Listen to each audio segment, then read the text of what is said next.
Hey everyone, this is Tim from Your Six Studios. Today in this video, I'm going to show you how to fix an unresponsive controller on your PlayStation 5. Now the first thing you want to go ahead and try is simply resetting your controller. So if you turn it around, now I do have a back paddle on here, but you want to take like a toothpick and place it into this hole when the controller is turned on.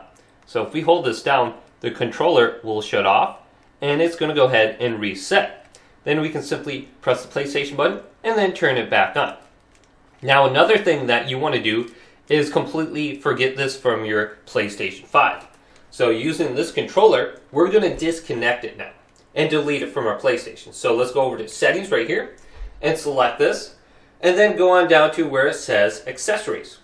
Then go to general and go to Bluetooth accessories right here and locate your currently connected controller. So here's mine and I'm connected. Let's select X on this and we don't want to go to disconnect, we want to go to delete. And then we're going to have to repair it or reconnect it to our PlayStation. So let's go to delete and then go to OK. Now if I press the PlayStation button on my controller, you're going to see the light bar is going to begin to blink and is trying to sync to my PlayStation 5.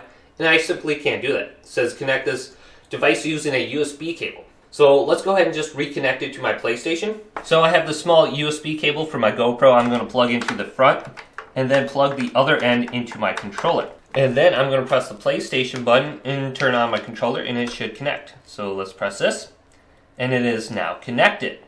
So you might have to press it twice to turn it back on. And you can see the light bar is lit up. There's player 1 connected.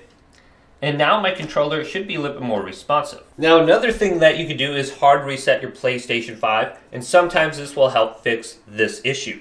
So hold down the power button right here.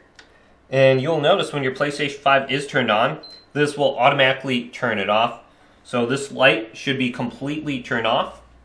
And then when it stops blinking, what we want to do is simply unplug it from the wall outlet and leave it unplugged for at least 1 to 2 minutes and then plug it back in. So I'm going to unplug the power cable, then hold down the power button and just hold this down for 10 to 15 seconds to drain any kind of residual power remaining on my PlayStation 5. Then plug it back in and then try reconnecting your controller. Alright, so my PlayStation is plugged in. I'm going to start it up by pressing the PlayStation button. Now if the reset didn't work on your controller, there's one more thing that we can try or just double check. We want to see if there is an update on our PlayStation. So let's go to the settings menu right now and then go on down to system. And then go to System Software right here and just check to see if there's an update. Let's go to Software Update and Settings. And it's checking. It looks like it's up to date. Now you can just go to Update using Internet. And it looks like I have the latest version. And you want to do this for the controller as well. So let's back out of here. And then go back down to Accessories. And then go to Controller. Go to the right and scroll on down under here. So it says Wireless Controller Device Software.